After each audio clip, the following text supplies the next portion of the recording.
बहुत सारे व्यक्ति का जो मकान बना हुआ है वो मकान किसी दूसरे के जमीन पे बना हुआ है। मतलब एक कहने का मतलब ये है कि या तो जमीन जो है वो सरकारी है ना, या जमीन किसी का निजी है, लेकिन मकान जो बना हुआ है मकान किसी और का है। क्या ये मकान टूट जाएगा, है ना, का है। अब देखें, आज आप देखें कि बहुत ऐसा जो सरकार का जमीन है, अगर आप उस पे मकान बना के रह रहे हैं और सरकार को उस जमीन का जरूरत है, तो सरकार के द्वारा क्या होता है कि नोटिस जारी कर दिया जाता है और सरकार के अधिकारी जो है, अगर आप नोटिस तक ठीक है उसको खाली कर दिए तो ठीक है, नहीं तो आके उसको बुलडोजर से उसको हटवा देंगे। अभी ये पूरा प्रक्रिया आप देख भी रहे होंगे, ये लेटेस्ट बहुत सारा मामला भी है जहां आपको ये देखना। अगर बात करें कि अगर आप कोई भी सरकारी जमीन को जो है, एक होता है कि कब्जा किए हुए हैं, आज भी वो सरकार के नाम से है, और एक होता है कि सरकार के जमीन में आप फर्जीवाड़ा किए हुए हैं, किसी से सरकारी जमीन को रजिस्ट्री करवाए हुए हैं। तो वहां पर क्या होता है कि वहां पर आपके साथ धोखा हुआ, या आप जानबूझकर जो है वो धोखा में शामिल हुए। लेकिन जब आप किसी सरकारी जमीन को कब्जा करके घर बनाए हुए हैं, आज भी वो सरकार के नाम से है, और आप उस पे कहने का मतलब 30 से 40 साल से अगर रह रहे हैं, तो आपको एक अधिकार है कि आप भी सरकार के ऊपर जो है आप दावा कर सकते हैं प्रतिकूल कब्जा का। अब अगर किसी का जो है निजी जमीन है, आप उस पे अगर 12 साल से अधिक समय से हैं, तो आप दावा कर सकते हैं प्रतिकूल कब्जा का। यानी आपको एक अधिकार है कि आप भी अपना दावा पेश कर सकते हैं कि हम इस जमीन पर जो है लंबे समय से रह रहे हैं। तो आपके लिए कानून है कि आप जो है, और लंबे समय से रह रहे हैं, आपके पास सारा डॉक्यूमेंट है, मकान बनाकर रह रहे हैं, और साथ में जो भी बिजली का बिल हो गया, राशन बिल हो गया, पानी का बिल हो गया, सब आप पे करते हैं, तो आप कानूनी रूप से जो है दावेदार हैं। अब ये डिपेंड करता है जजमेंट के ऊपर कि आखिर कोर्ट का क्या फैसला होता है, बस आप दावेदार हैं। सवाल देखते हैं। सवाल है कि सर मेरा मकान किसी और की जमीन पर कब्जा करके बना हुआ है, जो कि 40 साल से कब्जा है। जमीन के मालिक को कोई फर्क नहीं पड़ता, कब्जे में उसको कोई मतलब नहीं है। उसी कब्जे के जमीन में से थोड़ा सा हिस्सा किसी और को रहने के लिए दे दिया था कुछ साल के लिए। अब उसने उस जमीन को खाली कर दिया, लेकिन वो पाने के लिए मुझे क्या करना चाहिए? देखें, अगर सीधी सी बात है कि आप अगर किसी के जमीन को कब्जे करके रखे हुए हैं, ठीक है, अब यहां पर क्या होता है कि एक जमीन जो होता है जिसपे आपका मकान बना हो, जो एरिया पे आपका मकान है, आप उसके जो है एक तरह से दावेदार अगर बात करें ना कानूनी रूप से, तो बहुत आसानी से आप अपना दावा जो है वो पेश कर सकते हैं। एक जमीन जो है वो खाली पड़ा हुआ है, अगर उस पे आप दावा करेंगे तो संपत्ति का मालिक भी अगर दावा कर रहा है, तो ये मुश्किल हो जाता है कि आप उसको दावा करके हासिल कर लें। इसीलिए कि अगर संपत्ति का मालिक उस पे सरकार को टैक्स भी दे रहा है, तब तो वो उसका जो है लैंड का अगर टाइटल उसके पास है, पूरा अधिकार उसके पास है। रही बात अभी फिलहाल अगर आप ही के कब्जे में है, तो आप कानूनी रूप से दावा कर सकते हैं संपत्ति के मालिक के ऊपर, ठीक है। लेकिन ये डिपेंड करता है कि कोर्ट का क्या जजमेंट होता है। अगर मान लेते हैं पहले जो है एक तरह से बहुत लंबे समय से आपके ही पास है वो जमीन, और आप अगर उस पे जो है अभी खाली है, तो अगर आपके कब्जे में है तो आपको एक अधिकार है कि आप प्रतिकूल कब्जा, इसलिए कि आप 40 साल से उस जमीन पे रह रहे हैं और संपत्ति का मालिक ने कभी किसी प्रकार का कोई हस्तक्षेप भी नहीं किया, तो आप जो है दावा पेश कर सकते हैं कि मालिकाना हक आपको प्राप्त हो जाए उसका। सवाल है कि थैंक्स सर, हमारा एक मकान पर 40 साल से कब्जा है और यहाँ पर जो है लाइट बिल भी हमारे नाम पर है, हमें जो है कोर्ट में मुकदमा भी कर रखा है, फिर भी दूसरा जो है यहाँ पर हमें बहुत परेशान कर रहा है, जान से मारने की धमकी दे रहा है ना। देखें, यहाँ पर अगर बात करें आपका ये संपत्ति है जिस पे आप 40 साल से कब्जा किए हुए हैं, तो संपत्ति का मालिक मतलब वो जो पहला साल होगा, है ना, पहला साल से लेकर 40 साल तक, है ना, तक किसी प्रकार का कोई केस फाइल नहीं किया होगा। यानी 40 साल तक जो है किसी प्रकार का कोई भी केस फाइल नहीं किया गया। अब अगर बार बार परेशान कर रहा है तो आप जो है कानून में जाकर केस फाइल कर सकते हैं। अगर ऐसा किसी प्रकार का कोई समस्या नहीं है तो आप उस पर जो है, ठीक है, आप जैसे मुकदमा कोर्ट में किए हुए हैं, लेकिन आप पर जो जान से मारने का धमकी दे रहा, उसके लिए भी आप जो है शिकायत कर सकते हैं। आप चाहें तो जो अनुमंडल पदाधिकारी हैं, डीएसपी हैं, एसपी हैं, उनके पास आवेदन दे के जो उसके खिलाफ जो है शिकायत दर्ज करा सकते हैं, केस फाइल कर सकते हैं। तो ताकि करना चाहिए अगर कोई भी, इसलिए कि आपकी करना चाहिए अगर कोई भी, इसलिए कि आपका पहले से अगर मुकदमा चल रहा है और फिर भी अगर आपको कोई जो है धमकी देता है तो आपको कंप्लेन यानी तो जरूर करना चाहिए।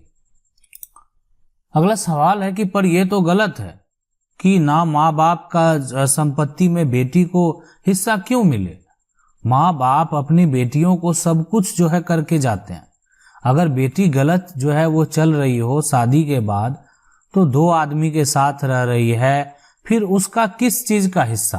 देखें ये चीज जो है ना, वो चीज बेटी हो या बेटा हो, है ना, बेटा हो। अब अगर बेटा ही किसी 2 महिला के साथ उनका रिलेशन है तो बेटा को किस बात का हिस्सा। तो ये उनका अपना एक निजी मामला है। लेकिन जो संपत्ति कानून है वो ये है कि एक पिता के पास जो भी संपत्ति आया वो पैतृक हो या उनका अर्जित हो उनकी मृत्यु के बाद, ठीक है, या अगर पैतृक है तो उनके जीवित रहते भी बेटी हो या बेटा हो सबको समान हक होगा। अब डिपेंड करता है, देखें बेटा भी अपना हक अगर बहन को देना चाहे तो देने के लिए स्वतंत्र है, बहन ही अपना हक अगर भाई को देना चाहे तो देने के लिए स्वतंत्र है। लेकिन कभी भी कानूनी रूप से जो है संपत्ति में दोनों का, पिता के संपत्ति में दोनों का बराबर का हक होगा। और रही बात यहाँ पर शादी के लिए खर्च का, तो यहाँ पर कोई कानून नहीं है कि आप जो है बेटे के शादी में खर्च ना करें और बेटी के शादी में खर्च करें। सवाल है कि 150 साल पुराना कब्जा जो है गांव में है पर जो कागज नहीं है, हमें कागज जो है यहाँ पर क्या करें। सबसे देखें अगर मान लेते हैं कि 150 जो है साल का वो कब्जा है, ठीक है, और रही बात कागज का, ठीक, आपका कब्जा है तो आप जो है कहीं ना कहीं जो है एक तरह से बहुत लंबे समय से आपका कब्जा है, और अगर इतना समय से कब्जा है तो आपको तो कागज प्राप्त होना चाहिए। बहुत पहले तो कब्जे के आधार पर जमीन का जो है सर्वे तक कर दिया जाता था, जमीन का अधिकार यानी मालिकाना हक दे दिया जाता था। कागज नहीं है, अगर संपत्ति का मालिक कोई और है तो आप एक दावेदार हैं, आप जो है मालिकाना हक का दावा कानूनी रूप से कर सकते हैं। एडवर्स पोजीशन का आप दावा कर पाएंगे। आप सिविल कोर्ट जाएंगे, वहां वकील से संपर्क करेंगे तो आप एक दावा पेश कर सकते हैं। अब डिपेंड करता है जजमेंट के ऊपर कि किसके पक्ष में जजमेंट होता है, कौन यहाँ पर जो है किसका जो पक्ष है वो मजबूत है। सवाल है कि सर मेरे दादा 2 भाई हैं, बड़ा भाई है, मेरे दादा के नाम का जमीन है, मेरे दादा का जो छोटा भाई एक लड़का इस जमीन पर घर बना लिया है, बोलता है कि मेरा भी हिस्सा है, सर क्या उसका हिस्सा होगा या नहीं, प्लीज रिप्लाई। देखें अगर आपके दादा बड़े भाई हैं, ठीक है, बड़ा के नाम से जो है जमीन है, लेकिन जो जमीन है क्या आपके दादा उसको खुद खरीदे हैं, है ना, खरीदे हैं। अगर ऐसा नहीं किए हैं, वो जमीन जो है पैतृक ही है लेकिन किसी कारणवश बड़े भाई के नाम पर हो गया है, तो उसमें जो आपका छोटा है उसका हिस्सा होगा। कानूनी रूप से भी अगर कानून में आप केस भी करते हैं, अपना अधिकार का दावा भी करते हैं, तो कानूनी तौर से हिस्सा होगा।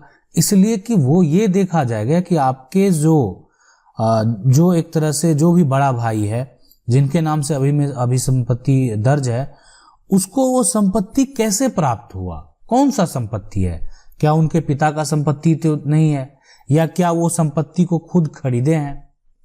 तो अगर वो उनके पूर्वज का संपत्ति है तो वहां पर जितने भाई होंगे और जितने उनके वंशज होंगे सभी का अधिकार होगा। सवाल है कि सर मेरा दादा 1947 से पहले 8 आने के स्टाम्प पर पिता को बख्शिश लिखे जो रजिस्टर नहीं है, क्या मान्य है? देखें 1947 का बात है, डॉक्यूमेंट अगर आज मौजूद है लेकिन सरकार का जो एक तरह से रजिस्टर्ड है वहां तो किसी प्रकार का कोई संशोधन नहीं हुआ, इसीलिए नहीं हुआ कि वो डॉक्यूमेंट रजिस्टर्ड नहीं है। आज रजिस्ट्रेशन का जो रूल है, जो नियम है, वो आज से तो नहीं 1908 से है।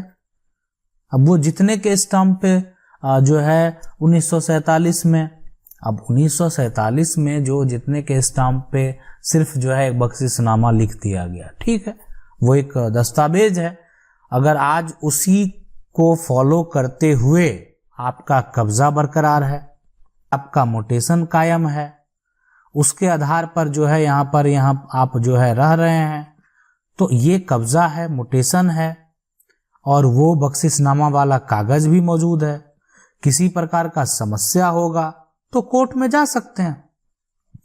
आप पूछ रहे हैं मान्यता की बात, तो मान्यता उसका कानूनी रूप से उतना नहीं होगा जितना रजिस्टर्ड डॉक्यूमेंट का होगा। अगला सवाल है कि हेलो सर, नमस्ते सर, आपसे एक जो है आंसर चाहिए। मेरी शादी जो है वो धोखा देकर कराई गई, ये बोलकर कि लड़का का घर सिटी में है, हम जिसके कारण जो है मेरे पापा से जो है यहाँ पर दहेज भी यानी बोलकर ज्यादा लिया। बाकी मेरे पति 4 भाई हैं, ठीक है, और जिसमें से जो है वो सबसे छोटे हैं। बड़े भैया सेकेंड नंबर जो है भैया का कोई मतलब जो है नहीं रहा इसमें थर्ड नंबर वाला जो भैया ने इनकी पूरी जो है यहाँ पर कमाई भी रख लिया और साथ में दहेज में जो मिला रुपया उससे अपना मकान बनवा लिया। अब जब जाते हैं तो वहां रहने से मना करते हैं, क्या हम करें जो मुझे मेरा हक मिले? देखें यहाँ पर अगर बात जो भी है यहाँ पर अगर कानूनी रूप से अगर हक की बात करें ना, भाई में अगर बंटवारा नहीं हुआ है तो आपके पति अगर आपके साथ रहेंगे, सीधी सी बात है, आपके साथ हैं, तो कानूनी रूप से जितना भी संपत्ति है ना, आपके अगर ससुर यहाँ पर जीवित नहीं है, इसलिए ससुर नहीं है तो ससुर एक हिस्सेदार नहीं होंगे। अगर ससुर जीवित नहीं है तो आपके जो भी संपत्ति है उनके आपके ससुर की या उनके पूर्वज का जो भी संपत्ति है, या अभी वर्तमान में जैसा भी घर भी बना हुआ, कैसे बना नहीं बना उससे मतलब नहीं है, परिवार में बंटवारा तो नहीं हुआ, तो आपके पति अगर चाहेंगे वो आपके साथ रहेंगे तो आप अपना हक जो है वो प्राप्त कर सकते हैं, ठीक है। ससुर जीवित हैं, अगर ससुर आपके अगेंस्ट रहेंगे, आपके खिलाफ रहेंगे और उनका किसी प्रकार का कोई अर्जित संपत्ति नहीं है तो वो भी एक हिस्सेदार होंगे, जैसे भाई है या जैसे उनका बेटा हिस्सेदार है उसमें से वो भी एक हिस्सेदार होंगे। सवाल है कि सर आपका वीडियो बहुत अच्छा है, धन्यवाद। मेरे सवाल है कि मेरे पिताजी को मेरे दादाजी ने जो गांव में जमीन घर दिया, दूसरे शहर में जो है एक प्लॉट जो है यहाँ पे दिलवा कर कैश पैसा देके मेरे पिताजी ने उस पर घर बनवाया। अब वो बेच के हमें जो है छोड़ के गांव में जो है यहाँ पर रहना चाहते हैं। मेरे पिताजी जो है यहाँ पर का घर का जो है हिस्सा जमीन मेरे दादाजी ने दे के यहाँ पर जो है दिलवाया था, है ना, कैश दे के दिलवाया था, जिसकी रजिस्ट्री तो मेरे पिताजी के नाम से है, उसको बेचना चाहते हैं। क्या मैं उन पर पैतृक संपत्ति केस लगा सकता हूं? और वो मुझे धमकी देते हैं कि जो है विल करके तुझे कुछ नहीं दूंगा। देखें, पहले जो भी संपत्ति खरीदा हुआ है ना, खरीदा हुआ है, लेकिन जो संपत्ति पैसा आया वो पैतृक संपत्ति को बेच कर आया, तभी आप उसको जो है पैतृक साबित कर पाएंगे। नहीं तो कोई भी संपत्ति कोई व्यक्ति अगर खरीदा है तो वो उनका अर्जित कहलाएगा और वो कभी भी बेच सकते हैं, वो किसी को विल कर सकते हैं, वो कुछ भी कर सकते हैं। हाँ, लेकिन अगर कानून में जाएंगे आप उसको पैतृक साबित करेंगे, इसीलिए कि कोई व्यक्ति जो है आज तक कुछ कमाया नहीं जीवन में, नहीं ऐसे ही जीवन उनका चला है, तो उस केस में वो पैसा कहाँ से लाया, वो या पहले उस समय जमीन को या प्लॉट को खरीदने से पहले उन्होंने किसी पैतृक संपत्ति को बेचा, तो ये बात को अगर आप प्रूफ करेंगे तो उस केस में वो संपत्ति अगर पैतृक साबित होता है तब आपका अधिकार होगा, यानी आप उस पर अधिकार का दावा कर सकते हैं, आप उनको बेचने से रोक सकते हैं।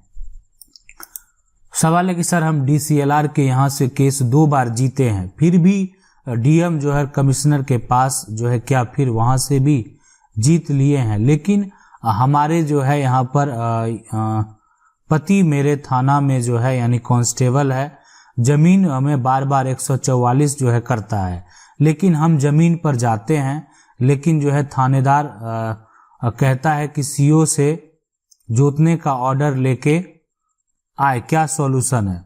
देखें, राजस्व का जो मान लेते हैं किसी प्रकार का अगर विवाद होता है तो राजस्व के जो कर्मचारी हैं CO का अगर आदेश होगा, ठीक है, तो आप उस लैंड को जाके जो है यहाँ जो है कैप्चर कर सकते हैं।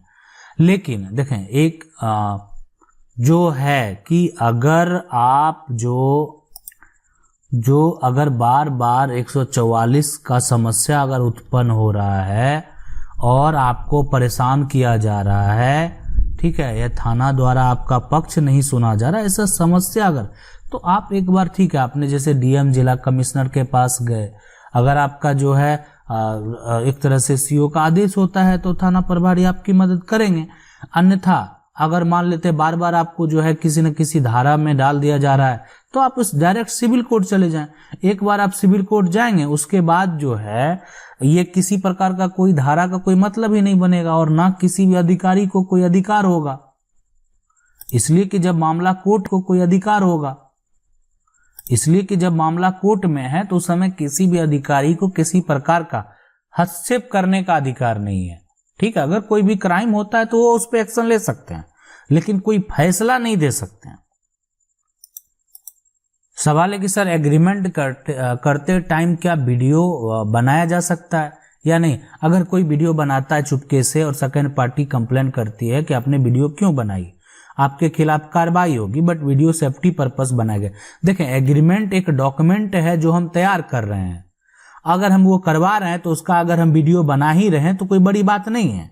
इसीलिए अगर कोई अगर अपना आपत्ति दर्ज करता है, इसका मतलब उसका मन में किसी प्रकार का जो है समस्या है कि एक वो प्रूफ है। आप अगर किसी को कैसे पैसा दे रहे हैं तो आप जो है अगर आपके पास जो है आप उसका वीडियो बना सकते हैं ताकि वो ये बात स्पष्ट करता है, साबित करता है कि आपने इस डेट को तो ये बिल्कुल बनाना जो है यहाँ पर अगर कुछ भी सिग्नेचर हो रहा है दो आदमी के बीच में किसी प्रकार का डील फाइनल हो रहा तो आप उस अगर चाहते हैं अनुमति लेकर आप वीडियो बना सकते हैं। आशा करते हैं वीडियो अच्छा लगा होगा। वीडियो को लाइक जरूर कर दें। चैनल को पहली बार देख रहे हैं सब्सक्राइब करके जो बेल आइकन है